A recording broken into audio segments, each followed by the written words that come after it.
కూటమి ప్రభుత్వం వచ్చి 9 నెలలు దాటిపోయింది. 10 నెలలు నడుస్తుంది. ఎలా ఉందన్న? ప్రజాకూటమి అనేది ఒట్టి కూటమి కాదు, ఇది ప్రజాకూటమి. ప్రజాకూటమిలో ప్రజలంతా ఆనందంగా ఉన్నారని అనుకుంటున్నాను. అంటే మీరు అనుకుంటున్నారు, కానీ జగన్మోహన్ రెడ్డి గారు అంటున్నారు అసలు ఏం బాగాలేదు, లాండ్ ఆర్డర్ లేదు, రాష్ట్రంలో అధోగతిలో ఉందని చెప్పి అంటున్నాడుగా. ఆయనకి ఏం తెలుసు అన్న? 6 దాటితే ఇంట్లో పబ్జీ ఆడుకునే ఆయనకి ఇవన్నీ తెలిస్తే ఈ బాధలన్నీ ఎందుకు మనకి? పోలవరం 2019లో ఎక్కడ ఉందో అక్కడే ఉంది. ఇప్పుడు బాబు గారు వచ్చి పరుగులు ఎట్టేస్తున్నారు. ఆయన గురించి మాట్లాడుతున్న టైం వేస్ట్ అన్న. అంటే ఇప్పటికీ చెబుతా ఉన్నారు కదా, అసలు రాష్ట్ర ప్రభుత్వం లాండ్ ఆర్డర్ లేదు, ఇక్కడ ఏం బాగాలేదు పరిస్థితి. ఆ లాండ్ ఆర్డర్ కట్టుకుంటే సుధాకర్ బాబు గారు ఎందుకు చనిపోతారు? ఆయన అనంతబాబు దగ్గర డ్రైవర్ ఎందుకు చనిపోతారు? ఆయన మన గౌడాస్ అయిన ఒక ఆయన అమర్ గారు ఆయన అక్క ఎందుకు చనిపోద్ది? లాండ్ ఆర్డర్ గురించి చెప్పాలంటే ఒక ధైర్యం దమ్ము ఉండాలన్న. ఆ ధైర్యం దమ్ము ఉన్న మనగాడు మన చంద్రబాబు నాయుడు గారు, పవన్ కళ్యాణ్.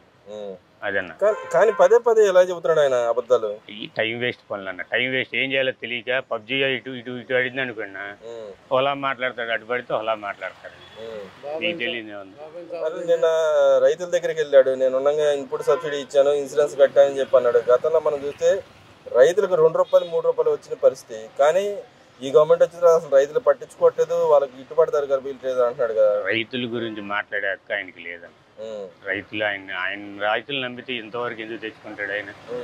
ఆయన బాబు గారిని నమ్మారు, బాబు గారు ఆయనకి ఏదో న్యాయం చేస్తారు. రైతులైనా సామాన్యులైనా కార్మికులైనా బాబు గారి అనుమాలు ఉంటున్నారు, అలాగే నిలబడ్డారు. అలాగే ఏదైనా సాధిస్తాం మనం.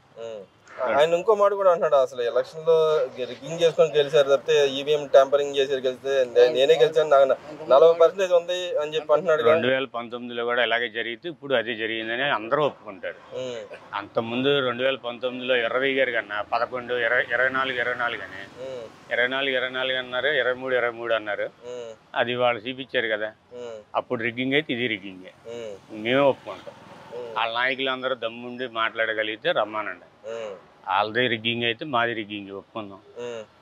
మరి భయపెడతానికి ఇప్పుడు కేసులు పెడుతుంది అంటున్నాడు, మమ్మల్ని భయపెట్టలేరు అని చెప్పి వాళ్ళ నాయకులు మాట్లాడుతున్నారు. ఎంతమంది మంత్రులు ఉన్నారు, ఎంతమంది ఎమ్మెల్యేలు ఉన్నారు, ఎంతమంది మీద కేసులు పెడుతున్నారు, ఎంతమంది సఫర్ అవుతున్నారు? వాళ్ళు 10 మంది వాళ్ళ మీద చెప్పొచ్చు. ఎవరు ఎక్స్ట్రా మాట్లాడారో వాళ్ళనే పట్టుకున్నారేమో కానీ వాళ్ళ మీద కేసులు ఉన్నాయేమో కానీ చాలా మంది ఉన్నారు అని అందరి మీద లేవే. అంటే అది అక్రమైన కేసులు అంటున్నారు, నిజంగా అక్రమంగా పెట్టారా? అదేం కాదు, అదేం లేదు. మరి అక్రమ కేసులు మా మీద దాడులు చేస్తున్నారు, మమ్మల్ని భయపెడుతున్నారు అని చెప్పి అంటున్నారు. అదేం లేదన్న, అవన్నీ ఉత్తుత్తు మాటలు. టైం మైక్ దొరికితే ఏం మాట్లాడాలో తెలియక అలా మాట్లాడుతూ ఉంటారు. మరి రాబోయే 30 ఏళ్ళలో నేనే ఉంటాను, నేనే సీఎం అంటున్నాడు. ఆయన వచ్చేది మనమే 3 సంవత్సరాలు అన్నాడు. ఆ 30 ఏళ్ళు లెక్కేసి 3 ఏళ్ళ తర్వాత ఏం జరిగిద్దో తెలియలే పాపం. చిన్నపిల్లాడు అన్న, జగన్ అనేవాడు చిన్నపిల్లాడు. ఇంకా మాటలు సీరియస్గా తీసుకోవాల్సిన మనం. అది ఆయన కార్పొరేటర్ కి ఎక్కువ, ఎమ్మెల్యే గారికి తక్కువ. పవన్ కళ్యాణ్ కార్పొరేటర్ గా ఎక్కువ, ఎమ్మెల్యే తక్కువ అని అంటున్నాడుగా. మరి అదే ఏంటంటే మనందరం అంటామని ప్రజలు అంటారేమోనని భయం వేసి ఆయన అంటున్నాడు. అంతేనంటావా? అంతే. మరి పవన్ కళ్యాణ్ గారు ఏ రకంగా బెటర్ అంటావు? ఏ రకంగా ఉందన్న చూస్తున్నారుగా. ఒక మనిషిని నమ్ముకుని ఒక మనిషికి నీడలా నిలబడితే ఎలా ఉంటుందో చూశారు కదా. ఇంకా దానికి మనం మాట్లాడేది లేదు. మరి వివేకానంద రెడ్డి హత్య కేసు వ్యవహారం చూస్తున్నాం. ఇప్పుడు దాంట్లో అవినాష్ రెడ్డి గారి పాత్ర ఉందని చెప్పి అఫిడవిట్ దాఖలు చేసింది గవర్నమెంట్. అన్న ఒక మాట, వాళ్ళ మీద కక్ష సాధింపు అయితే ఈ పాటి వివేకానంద రెడ్డి కేసుని రీఓపెనింగ్ చేయించి దాన్ని ఎమర్జెన్సీగా క్లోజ్ చేసేవాళ్ళు.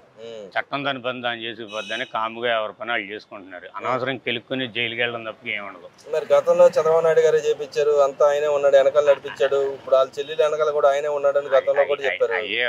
ఈ మాటలు తగ్గించుకుని ఉంటే రేపు ఎప్పుడన్నా ఎమ్మెల్యే కన్నా గెలిస్తే అవకాశం ఉంటుంది. లేకపోతే ఈసారి 11ది ఒకటి అయిపోద్ది. ఎవరో మంచి ఆయన గెలుస్తాడు, మిగతా వాళ్ళు డఫ్ అంతే. ఒకటే అంటారు ఈసారి ఒకటే ఇద్దో అది కూడా రాదు. మరి వాళ్ళ పార్టీలో నాయకులు ఏమన్నా, మరి ఈ నెల 30 ఏళ్ళు నాదే గవర్నమెంట్ అంటున్నాడు, మరి వాళ్ళ పార్టీలో నాయకులు ఎందుకని వెళ్ళిపోతారు? 3 ఏళ్ల తర్వాత ఏం జరిగిద్దో తెలియక 30 ఏళ్ళు అన్నాడన్న. ఆ 3 ఏళ్ల తర్వాత ఏం జరిగింది తెలిస్తే 30 ఏళ్ళు ఎందుకంటాడు? మరి వాళ్ళ నాయకులు ఎందుకని వెళ్ళిపోతున్నారు వాళ్ళ పార్టీ? ఇంకెక్కడ నాయకులు అయిపోతే మొత్తం క్లోజ్, చాప్టర్ క్లోజ్ అయిపోయింది. ఏది పార్టీ క్లోజ్ అంటారు? పార్టీ కూడా కాంగ్రెస్ లో విలీనం కొన్నాళ్ళకి చూడండి. వాళ్ళు ఏ అవకాశం లేక ఇంకా అలా ఉన్నారు, గోడ మీద పిల్లి లేక. అదే కనుక ఒకవేళ బీజేపీ కనుక ఆఫర్ ఇస్తే విలీనం ఈ పాటికి ఎప్పుడో చేసి వెళ్ళిపోయాడు. అంటే ఒక రూమర్ కూడా వినపడుతుంది, కర్ణాటకలో ఎవరైతే ఉన్నారో అక్కడ ఉన్న ఎంపీతో మాట్లాడుకొని అక్కడ కాంగ్రెస్ పార్టీ విలీనానికి పూనుకున్నాడు అని చెప్పి అంటున్నారు. నిజంగా నా పరిస్థితి వచ్చాడు. కర్ణాటక డీకే శివకుమార్ గారితో మాట్లాడారు, ఏ చిన్న చిన్న సెటిల్మెంట్లు దగ్గర అయినాయని అది ప్రతి ఒక్కటే తెలుస్తుందిగా. బెంగళూరులో ఎందుకు ఉంటాడన్న, ఏం అవసరం చెప్పు? నెలకి ఇదివరకు అధికారంలో ఉన్నప్పుడు బెంగళూరులో ఎందుకు లేడు? ఇప్పుడు బెంగళూరులో ఎందుకు ఉంటున్నాడు? ఇక్కడ ఉంటే ప్రజలు ఇల్లు కొడతారు అని భయం వేసి వెళ్ళిపోయాడు ఇక్కడ.